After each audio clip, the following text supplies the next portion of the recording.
Hello दोस्तों, नमस्कार। स्वागत है आपका हमारे YouTube channel Uttarakhand GK very easy tricks में। और आज की इस वीडियो में हम बात करेंगे UK triple S C, UK PSC GS test series part 8 के बारे में। और जीएस की दोस्तों ये हमारी test series GS postmortem class नाम से जानी जाती है, जिसमें हम जीएस से संबंधित 20 महत्वपूर्ण प्रश्नों के बारे में बात करते हैं और उससे संबंधित फैक्ट्स के बारे में भी बात करते हुए चलते हैं।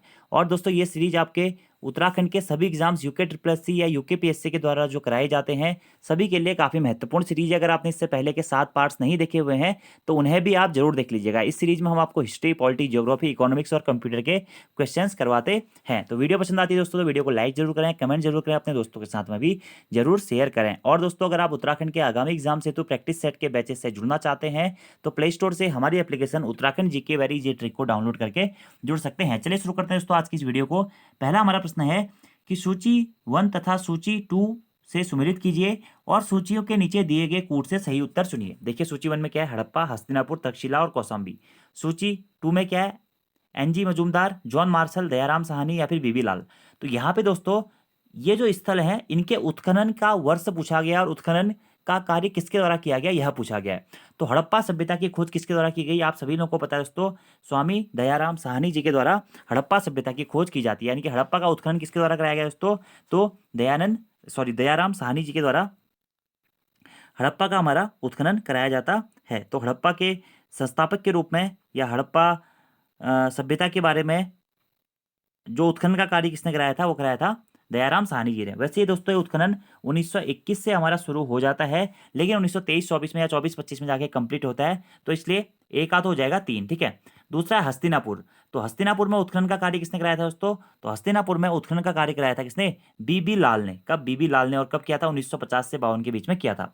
तक्षशिला, तक्षशिला में दोस्तों उत्खनन का कार्य कराया था किसने, जॉन मार्शल ने, और कब किया था, 1913 के आसपास में, ठीक है। 1913 के आसपास में यहाँ पे हमारा उत्खनन का कार्य शुरू हो गया था। और अगला है दोस्तों कौशाम्बी। तो कौशाम्बी में उत्खनन का कार्य किसने किया था, एनजी मजूमदार जी ने 1936 में कौशाम्बी में उत्खनन का कार्य प्रारंभ कराया था। तो इतने पॉइंट आपको यहाँ से डायरेक्टली नोट डाउन करने हैं। और ये कुछ हमारे पुरातात्विक स्थल हैं और यहाँ से जिनके द्वारा इसका उत्खनन किया गया उसके बारे में जानकारी दी गई है। तो हड़प्पा दोस्तों सिंधु घाटी सभ्यता के एक प्रमुख स्थल के रूप में भी जाना जाता है, जो कि रावी नदी के तट पर स्थित है। और 1921 में इसकी खुदाई स्टार्ट की जाती है। 1923-24 में जाके या 24-25 में जाके फिर इसकी खुदाई दोस्तों हमारी पूरी होती है। और हड़प्पा सभ्यता के खोजकर्ता के रूप में किसे जाना जाता है, तो हड़प्पा के खोजकर्ता के रूप में भी दयाराम साहनी जी को ही जाना जाता है। वहीं दोस्तों आपसे पूछा जाता है अगर कि मोहनजोदड़ो के खोजकर्ता के रूप में किसे जाना जाता है, तो राखल दास बनर्जी जी को मोहनजोदड़ो के खोजकर्ता के रूप में जाना जाता है। और जो ये मोहनजोदड़ो है दोस्तों, यह किस नदी के किनारे स्थित है, सिंधु नदी के किनारे स्थित है। और 1922 में यहाँ पर क्या हुआ था, खुदाई का कार्य प्रारंभ हुआ था। तो ये सभी फैक्ट दोस्तों आपको याद रखने हैं और एग्जाम्स के पॉइंट ऑफ व्यू से बहुत महत्वपूर्ण भी है। अगले प्रश्न की बात करते हैं। तो हस्तिनापुर का भी याद रखना है। हस्तिनापुर का किसने कराया था, बीबी लाल ने 1950-52 के बीच में। तक्षशिला का किसने कराया था, जॉन मार्शल ने 1913 में। और कौशाम्बी का किसने कराया था उत्खनन का कार्य, एनजी मजूमदार जी ने कराया था। अगले प्रश्न की बात करते हैं दोस्तों कि सूची 1 तथा सूची 2 को सुमेलित कीजिए और नीचे दिए कूट का सही उत्तर चुनिए। देखिए यहाँ पे दोस्तों सूची 1 में हड़प्पा संस्कृति की बस्तियां दी गई हैं और दूसरा दिया गया है नदी जिस पर यह हड़प्पा सभ्यता स्थित है। देखिए दोस्तों अगर आप सिंधु घाटी सभ्यता पढ़ रहे हैं तो वहां पर आपको जो भी हमारे प्रमुख स्थल हैं हड़प्पा सभ्यता के अंतर्गत उन वो कौन सी नदी के किनारे स्थित हैं तथा वो जो स्थल हैं किस लिए प्रसिद्ध हैं या उनकी खोज किस वर्ष की गई, ये टॉपिक आपके लिए बहुत इंपॉर्टेंट रहता है। हम बात करें हड़प्पा, तो हड़प्पा दोस्तों कौन सी नदी के किनारे स्थित है, हड़प्पा रावी नदी के किनारे स्थित है। थोड़ी देर पहले मैंने आपको बताया दयाराम साहनी जी के द्वारा इसकी खोज की जाती है या खुदाई की जाती है 1921 में। तो हड़प्पा की खुदाई किसके द्वारा कराई गई थी, स्वामी दयाराम साहनी जी के द्वारा कराई गई थी। अगर दोस्तों यहीं से आपसे प्रश्न पूछा जाता है कि हड़प्पा सभ्यता के बारे में सबसे पहले जानकारी किसने दी थी, तो चार्ल्स मैसन नाम का एक व्यक्ति था जिसने हड़प्पा सभ्यता के बारे में सबसे पहले जानकारी दी थी। और ये हड़प्पा कहाँ स्थित है, पाकिस्तान में स्थित है वर्तमान में और रावी नदी के किनारे यह स्थित है। अगला है कालीबंगा। तो कालीबंगा कौन सी नदी के किनारे स्थित है, यह प्रश्न पूछा गया है दोस्तों, ठीक है। और आपको सुमेलित करना, देखिए भोगवा, घग्गर या सतलज, 3 ऑप्शन आपके पास में बचे। तो जो एक कालीबंगा है दोस्तों यह घग्गर नदी के किनारे स्थित है। किस नदी के किनारे स्थित है, घग्गर नदी के किनारे हमारा कालीबंगा स्थित है। कौन सी नदी के, घग्गर नदी के किनारे। अगला है लोथल। तो लोथल दोस्तों कौन सी नदी के किनारे स्थित है, भोगवा नदी के किनारे हमारा क्या है, लोथल स्थित है। कौन सी, भोगवा नदी के किनारे लोथल स्थित है। और अगला है दोस्तों रोपड़। तो रोपड़ किस नदी के किनारे स्थित है, रोपड़ दोस्तों सतलज नदी के किनारे स्थित है। किस नदी के किनारे स्थित है, सतलज नदी के किनारे स्थित है। तो ये सभी स्थल दोस्तों आपको याद रहने चाहिए, ठीक है। अगर आपसे पूछा जाता है लोथल के बारे में, तो लोथल दोस्तों बहुत महत्वपूर्ण है, क्योंकि सिंधु घाटी सभ्यता का प्रथम बंदरगाह के रूप में इस लोथल को जाना जाता है, जो कि गुजरात में स्थित है और भोगवा नदी के किनारे यह स्थित है, ठीक है। इसी के साथ में दोस्तों अगर हम कालीबंगा की बात करें, तो कालीबंगा ये घग्गर नदी के किनारे स्थित है और डॉक्टर ए घोष के द्वारा इसका उत्खनन 1953 में प्रारंभ कराया गया था, ठीक है। और अगला जो हमारा स्थान है दोस्तों रोपड़। तो रोपड़ कहाँ स्थित है, यह पंजाब में स्थित है, सतलज नदी के किनारे स्थित है और बीबी लाल जी के द्वारा 1950 से 55 के बीच में इसके उत्खनन का कार्य कराया गया था। तो इतने पॉइंट आपको दोस्तों नॉर्मली यहाँ से याद रखने हैं। अब मैं आपको कुछ बेसिक से फैक्ट दोस्तों बताता हूँ सिंधु घाटी सभ्यता के बारे में, जो कि एग्जाम में बहुत बार पूछे जाते रहे हैं। अगर आपसे प्रश्न पूछा जाता है कि सिंधु घाटी सभ्यता का टाइम पीरियड कब से कब तक था दोस्तों, तो 2500 से लेकर के 1750 तक दोस्तों हम सिंधु घाटी सभ्यता का टाइम पीरियड मानते हैं, ठीक है। अब कहीं कहीं 1500 तक भी ये दिया जाता है। सिंधु घाटी सभ्यता जिसे दोस्तों हड़प्पा सभ्यता के भी कहते हैं, इसके बारे में जानकारी देने वाले प्रथम व्यक्ति कौन थे, चार्ल्स मैसन थे। सिंधु घाटी सभ्यता के आविष्कारक के रूप में किसे जाना जाता है, तो सिंधु घाटी सभ्यता के आविष्कारक के रूप में राय बहादुर दयाराम साहनी जी को जाना जाता है, क्योंकि इन्होंने ही सबसे पहले सिंधु घाटी सभ्यता के अंतर्गत जो हमारा हड़प्पा था, हड़प्पा स्थल का उत्खनन का कार्य शुरू कराया था। सिंधु घाटी सभ्यता को दोस्तों कांस्य युगीन सभ्यता के नाम से भी जाना जाता है और इसे कांस्य युग में रखा गया है। सिंधु घाटी सभ्यता की लिपि कौन सी थी दोस्तों, चित्रात्मक लिपि यहाँ पे थी। और सिंधु घाटी सभ्यता से हमें कौन सा चिन्ह मिला था, तो स्वास्तिक का चिन्ह जो था दोस्तों, स्वास्तिक का चिन्ह यह हमें सिंधु घाटी सभ्यता से ही मिला था। क्या, स्वास्तिक का चिन्ह। सिंधु घाटी सभ्यता हमारा आद्य ऐतिहासिक काल से संबंधित माना जाता है दोस्तों, और इसका प्रथम बंदरगाह लोथल था। सिंधु घाटी सभ्यता के लोग या हड़प्पा सभ्यता के लोग लोहे को नहीं जानते दोस्तों, ये तांबे का प्रयोग करते थे। और सिंधु घाटी सभ्यता में मोहनजोदड़ो जो है वह पाकिस्तान में स्थित है और राखलदार प्रधान जी ने उसकी खोज करी थी।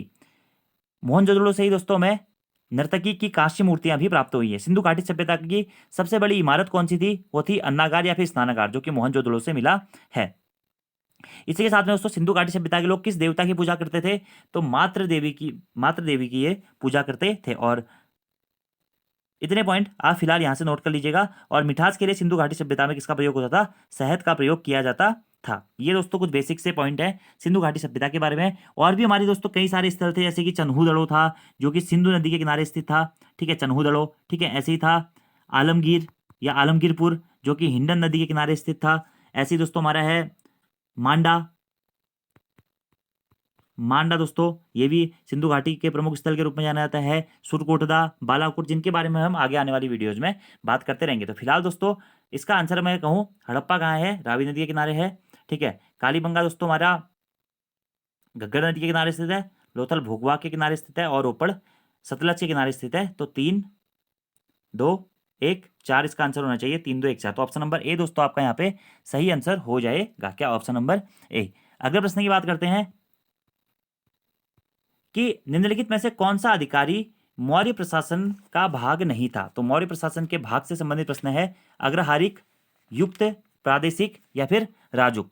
तो इसमें से दोस्तों जो हमारा अग्रहारिक था वह मौर्य प्रशासन का भाग नहीं था। क्या, अग्रहारिक। तो ऑप्शन नंबर ए आपका सही हो जाएगा। अब मौर्य प्रशासन के भाग कौन कौन से थे दोस्तों, उनके बारे में बात करते हैं। एक भाग था इसका क्या, युक्त। युक्त कौन होता था, ये मौर्य काल में जिले के अधिकारी होते थे जो कि राजस्व को वसूल करते थे। तो प्रश्न ये बन सकता है कि मौर्य काल में जिले के अधिकारी जो राजस्व वसूल करते थे क्या कहलाते थे, युक्त कहलाते थे।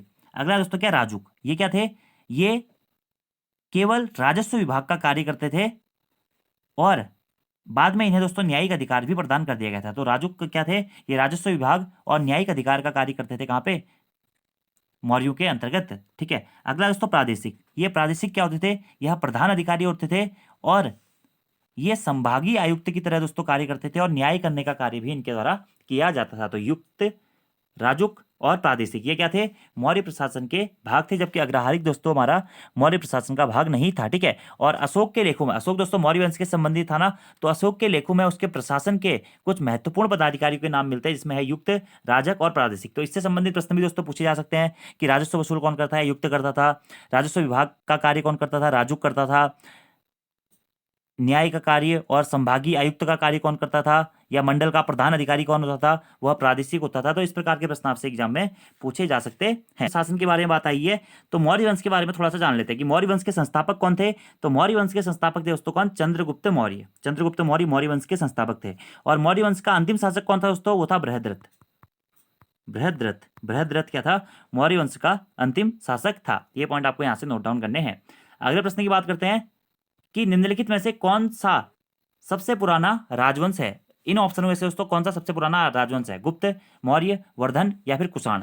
तो इसमें से दोस्तों सबसे पुराना जो राजवंश है वो है मौर्य राजवंश। देखिए दोस्तों, अगर आपने मगध साम्राज्य पढ़ा हुआ है तो जो हमारा मगध साम्राज्य है उसके अंतर्गत हमारे 7 वंशों के बारे में हमें पढ़ना होता है। और ये 7 वंश कौन कौन से होते हैं, हर्यक वंश, शिशुनाग वंश, नंद वंश, मौर्य वंश, शुंग वंश, कण्व वंश और सातवाहन वंश। तो इसमें से अगर ऑप्शन के अकॉर्डिंग देखा जाए तो इन 4 ऑप्शनों में से सबसे पुराना राजवंश कौन सा है दोस्तों, वो है मौर्य राजवंश। अगर आपसे मगध साम्राज्य के हर्यक, शिशुनाग, नंद, मौर्य इस टाइप से दोस्तों ऑप्शन दिए जाते हैं तो सबसे पहला जो वंश माना जाता है या सबसे पुराना जो राजवंश माना जाता है वो माना जाता है हर्यक वंश, जिसे पितृहंता वंश के रूप में भी जानते हैं। आपने एक ट्रिक भी पढ़ी होगी दोस्तों, हसीन मासुका के साथ, यानी कि हर्यक वंश, शिशुनाग वंश, नंद वंश, मौर्य वंश, शुंग वंश, कण्व वंश और सातवाहन वंश।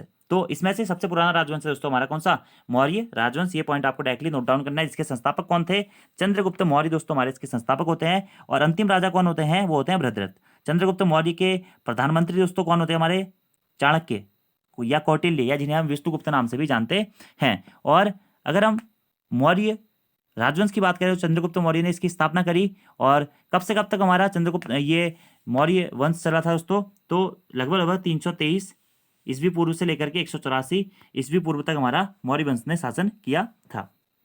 और अशोक भी दोस्तों हमारा क्या होता है, मौर्य वंश के ही एक प्रमुख राजा के रूप में जाना जाता है। ठीक है, और चंद्रगुप्त मौर्य और इसी के साथ में कई अन्य राजा भी इसमें होते हैं। ठीक है, तो एक चंद्रगुप्त दोस्तों बाद में गुप्त साम्राज्य की भी स्थापना होती है। गुप्त साम्राज्य का प्रमुख शासक भी होता है चंद्रगुप्त प्रथम, चंद्रगुप्त द्वितीय, वो अलग है दोस्तों। और यहाँ पे जो मौर्य वंश है इसका जो संस्थापक होता है वो होता है चंद्रगुप्त मौर्य। और अंतिम अंतिम राजा कौन होता है दोस्तों, इसका अंतिम राजा होता है क्या, बृहद्रथ। ये पॉइंट आपको डायरेक्टली नोट डाउन करने हैं। और चंद्रगुप्त मौर्य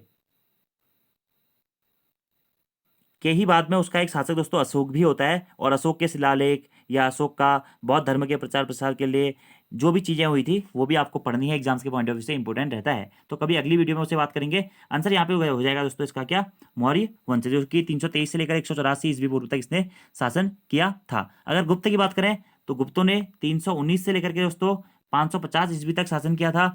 वर्धन राजवंश ने प्राचीन भारत पर शासन किया था। तो कौन सा सबसे पुराना राजवंश है, तो ऑप्शन नंबर बी, मौर्य राजवंश।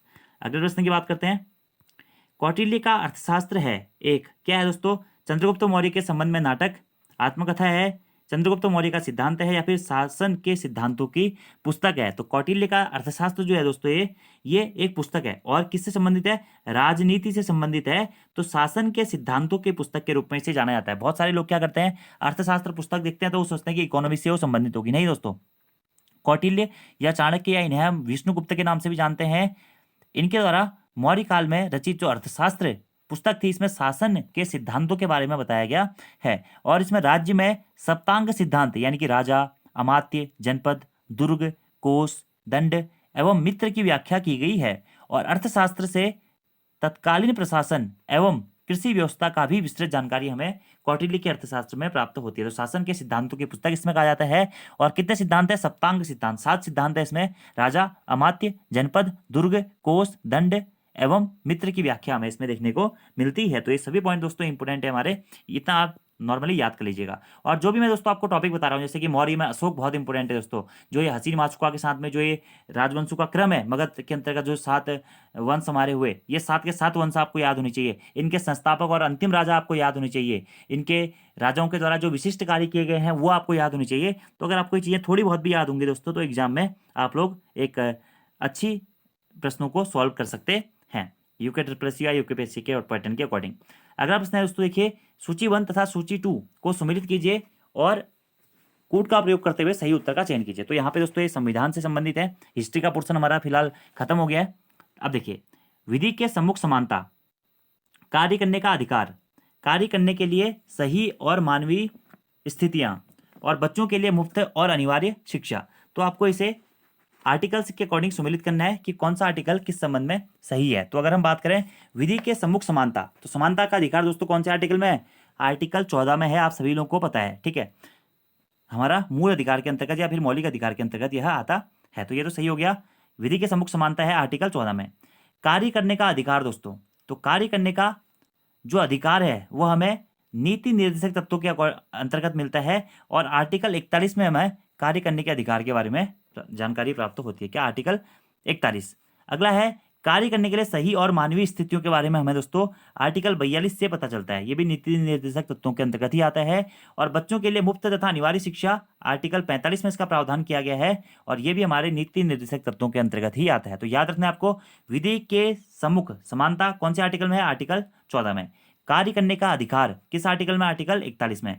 कार्य करने के लिए सही एवं मानवीय स्थितियां कौन से आर्टिकल में है? आर्टिकल 42 में। और बच्चों के लिए मुफ्त तथा अनिवार्य शिक्षा दोस्तों कौन से आर्टिकल में है? आर्टिकल 45 में है। ऐसे दोस्तों आपसे एक दो आर्टिकल और पूछे जा सकते हैं कि आर्टिकल जो 76 है उसमें क्या है। तो आर्टिकल 76 में दोस्तों भारत के महान्यायवादी के बारे में बताया गया। किसके बारे में? भारत के महान्यायवादी के बारे में।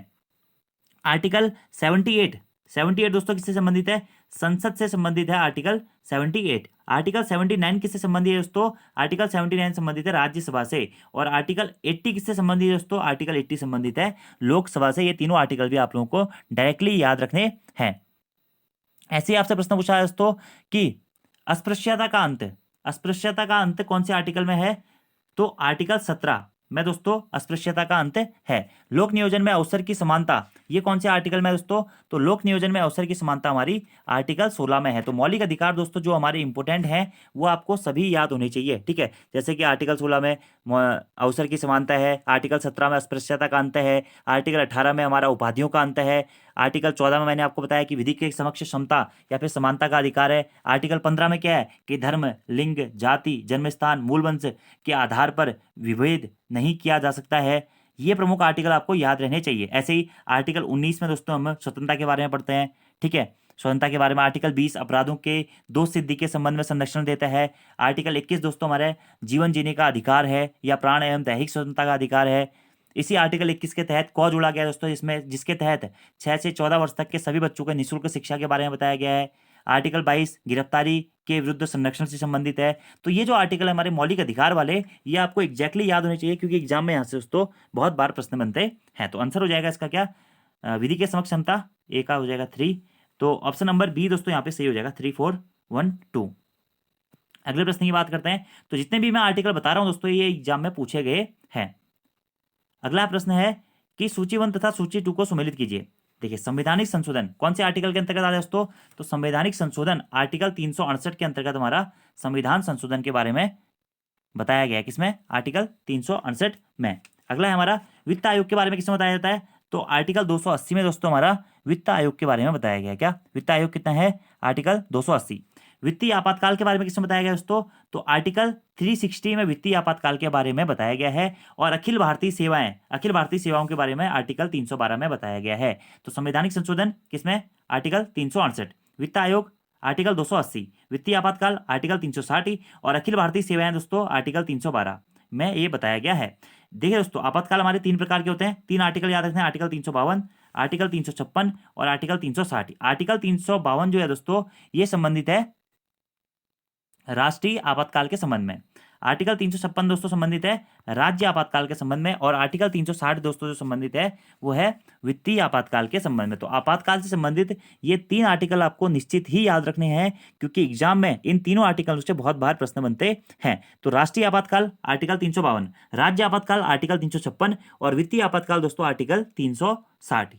ये भी याद रखना है। वित्त आयोग का गठन आर्टिकल 280, अखिल भारतीय सेवाएं 312, संवैधानिक संशोधन दोस्तों 368 और जम्मू एवं कश्मीर के लिए जो विशेष शक्तियां दोस्तों ये कौन से आर्टिकल में दी गई थी? ठीक है, जम्मू और कश्मीर के लिए वित्तीय शक्तियां, ये भी दोस्तों हमारा आर्टिकल 370 के तहत इसका उपबंध किया गया था। ये कुछ बेसिक से फैक्ट्स हैं जो कि आपको एग्जाम्स के पॉइंट ऑफ व्यू से दोस्तों याद रखने हैं। और विधि के बारे में दोस्तों कौन से आर्टिकल में बताया गया है ये आपको आप कमेंट बॉक्स में बताना है। अगले प्रश्न की बात करते हैं।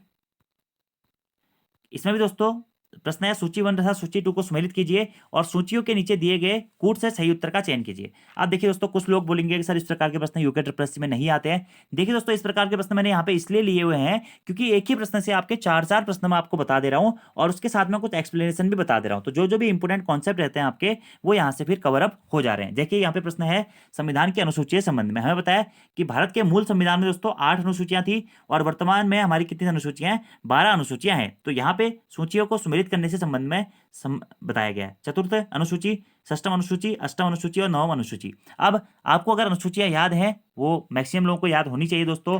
अनुसूचियां हो गई, विदेश से स्रोत हो गया, जो महत्वपूर्ण आर्टिकल हैं, अगर आपको एग्जाम निकालना है तो ये तो बेसिक सी चीजें हैं जो कि आपको याद होनी चाहिए। अब अगर हम संविधान की चौथी अनुसूची के बारे में बात कर रहे हैं तो दोस्तों चौथी अनुसूची हमें क्या बताती है? ये बताती है राज्यसभा में सीटों के आवंटन के बारे में। तो राज्यसभा के बारे में चौथी अनुसूची बताती है। तो एक हो गया 3। छठी अनुसूची हमें क्या बताती है दोस्तों? तो छठी अनुसूची हमें जनजातीय क्षेत्र के बारे में बताती है। अब जो ये जनजातीय क्षेत्र है, आपने छठी अनुसूची में पढ़ा होगा दोस्तों, असम, मेघालय, त्रिपुरा और मिजोरम के जनजातीय क्षेत्रों के प्रशासन के बारे में विशेष उपबंध किया गया है छठी अनुसूची में। तो षष्ठम अनुसूची क्या? जनजातीय क्षेत्र से संबंधित है। 8वीं अनुसूची दोस्तों किससे संबंधित है? भाषा से संबंधित है हमारी क्या? 8वीं अनुसूची भाषा से संबंधित है क्या? 8वीं अनुसूची, और महत्वपूर्ण भी है। और भारतीय संविधान द्वारा कितनी भाषाओं को 8वीं अनुसूची में शामिल किया गया दोस्तों? 22 भाषाओं को 8वीं अनुसूची में शामिल किया गया है। और नवी जो अनुसूची है, ये किससे संबंधित है दोस्तों? तो भूमि सुधार से संबंधित है हमारी क्या? नवी अनुसूची। तो ये सभी अनुसूचियां आपकी क्लियर होगी। तो ए का 3, बी का 4, तो सी वाला ऑप्शन दोस्तों आपका हमारा इसका राइट आंसर हो जाएगा। तो अभी भी याद रखना आपको, अगर मैं आपको जो अनुसूचियां हैं दोस्तों मोटे मोटे टर्म में बता दूं, तो जो हमारी पहली अनुसूची है, ध्यान से सुनिएगा दोस्तों, पहली अनुसूची में संघ एवं राज्य क्षेत्र के बारे में बताया गया है। दूसरी अनुसूची में दोस्तों जो भी भारतीय संघ के पदाधिकारी होते हैं उनको मिलने वाले वेतन, भत्ते और पेंशन आदि का उल्लेख किया गया है। तीसरी अनुसूची में दोस्तों भारतीय संविधान के कुछ पदाधिकारियों के शपथ और प्रतिज्ञान के प्रारूप का वर्णन किया गया। देखिए पहला अनुसूची क्या है? संघ और राज्य क्षेत्र। दूसरे में क्या है? उसमें जो पदाधिकारी है उनको मिलने वाले वेतन, भत्ते और पेंशन। तीसरे में क्या है?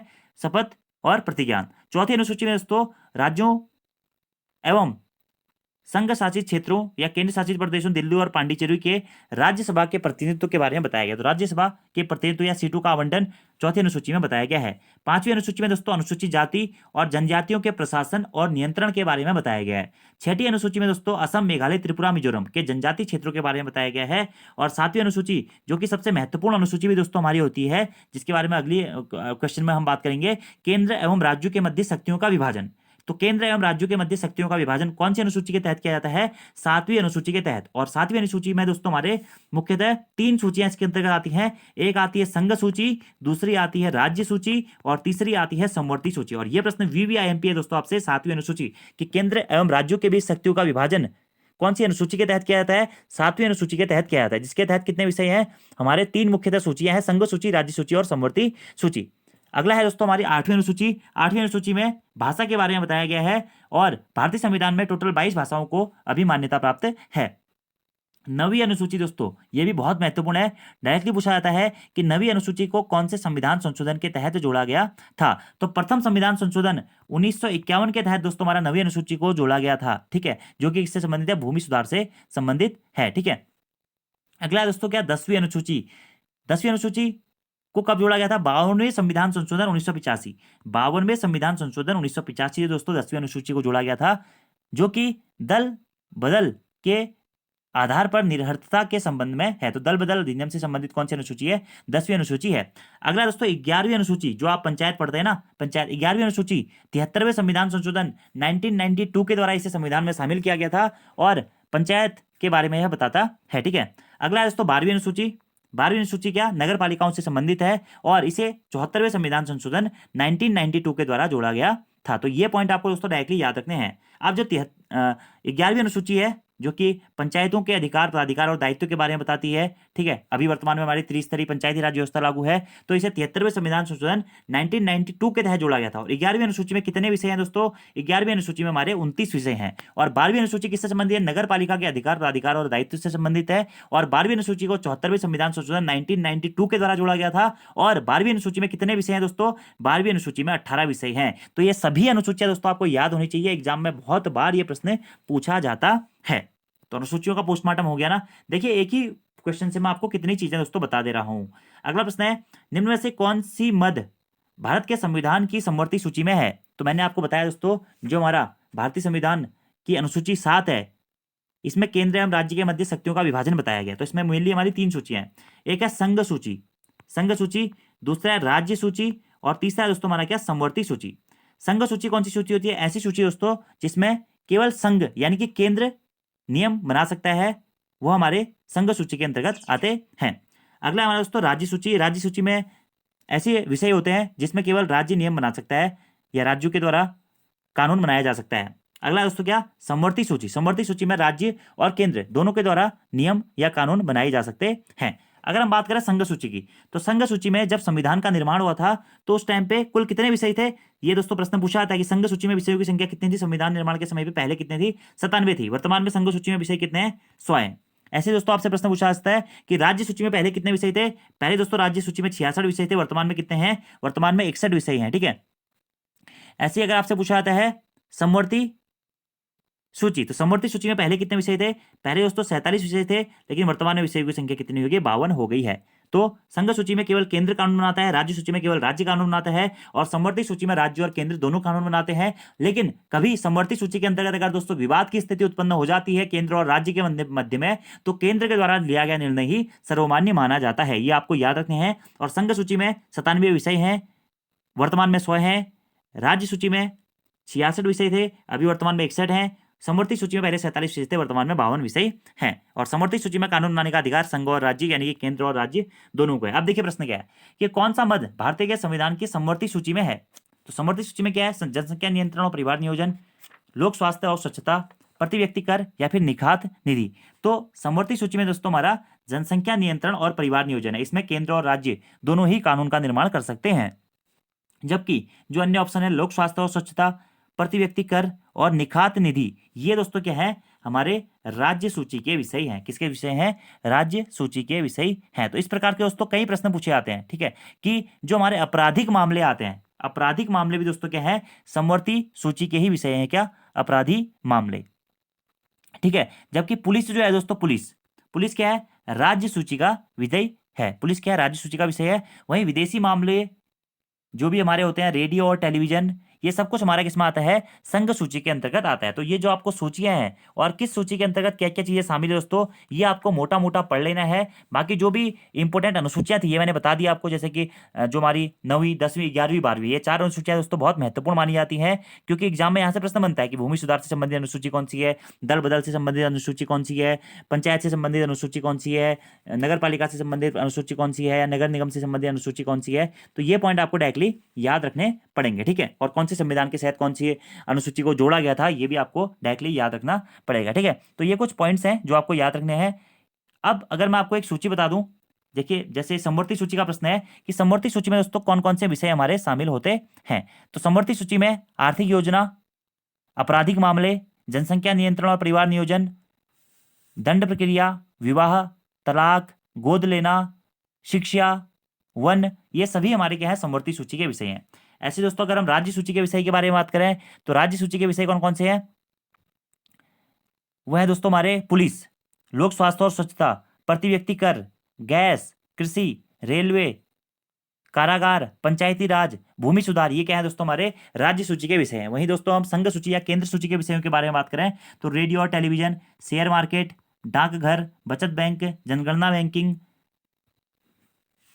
रेलवे, ये सभी क्या है दोस्तों? हमारे बीमा, रक्षा, ये सभी क्या हमारे संघ सूची के विषय हैं। तो ये चीजें आप बुक से अच्छी तरीके से कर लीजिएगा, एग्जाम में आपका प्रश्न पूछा जा सकता है। तो इसका आंसर हो जाएगा जनसंख्या नियंत्रण और परिवार नियोजन। तो दोस्तों आप कुछ प्रश्नों को जल्दी जल्दी कर लेते हैं।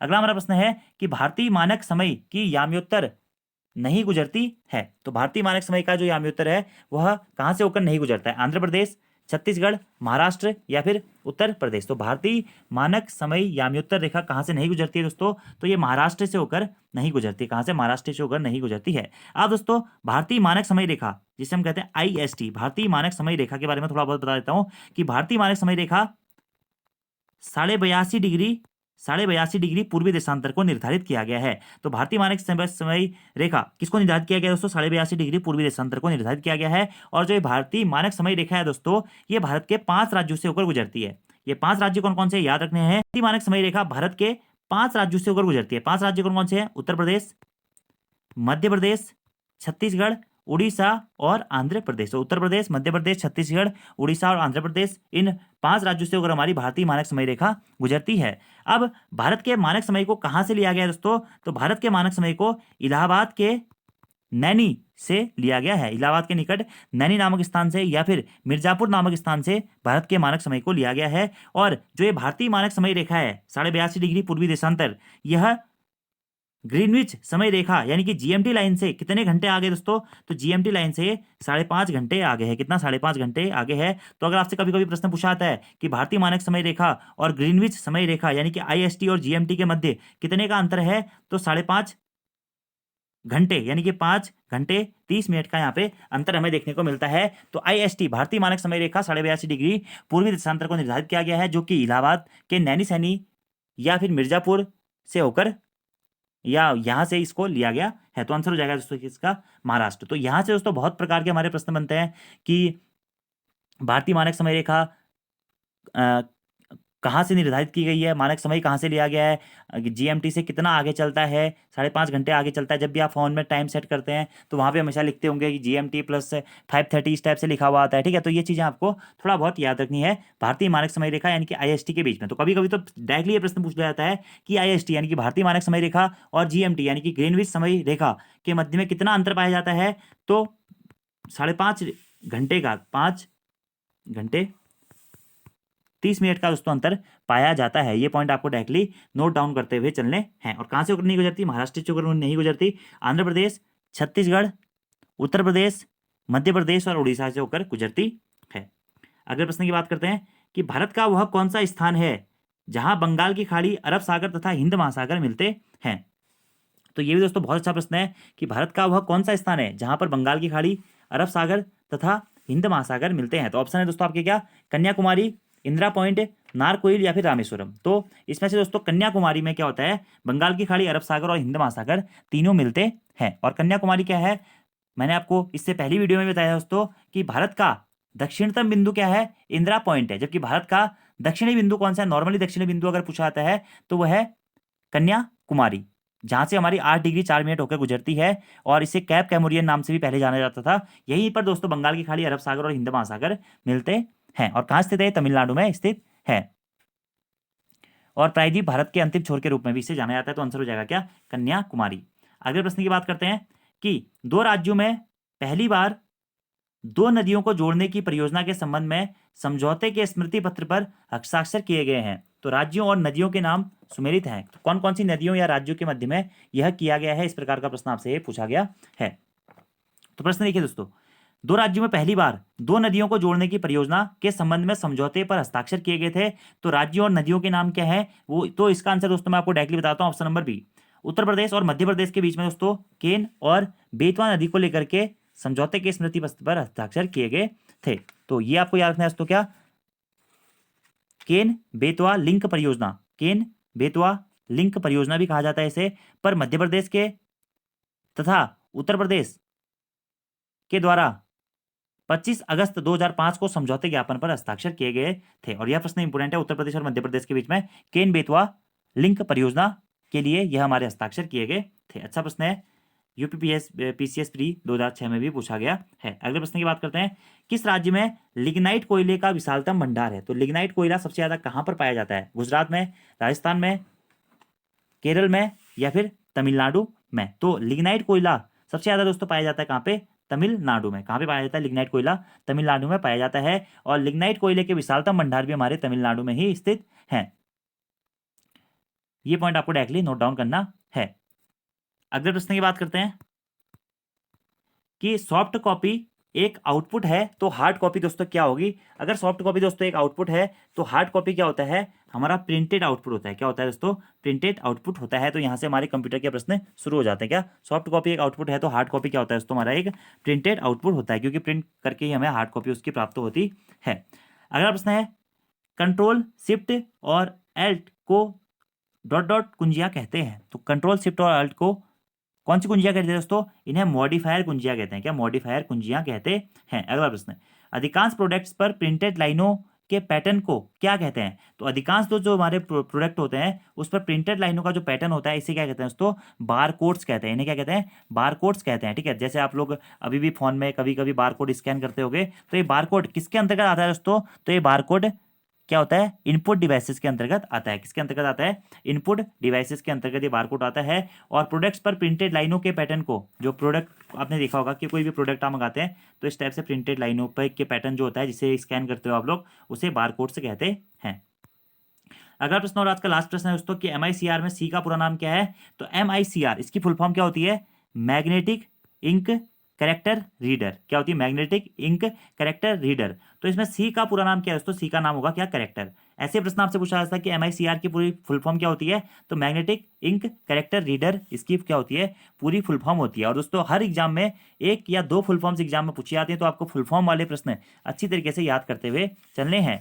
अब यहाँ पर दोस्तों आप लोगों से एक होमवर्क का क्वेश्चन है कि OCR की फुल फॉर्म क्या होती है? जो ये OCR है इसकी फुल फॉर्म क्या होती है, तथा ये OCR जो है वह इनपुट डिवाइसेस है या फिर आउटपुट डिवाइसेस है, ये भी आपको कमेंट बॉक्स में बताना। अगला हमारा प्रश्न है कि भारत में निम्नलिखित क्षेत्रों में से कौन सा एक क्षेत्र बचत में सर्वाधिक योगदान देता है या करता है?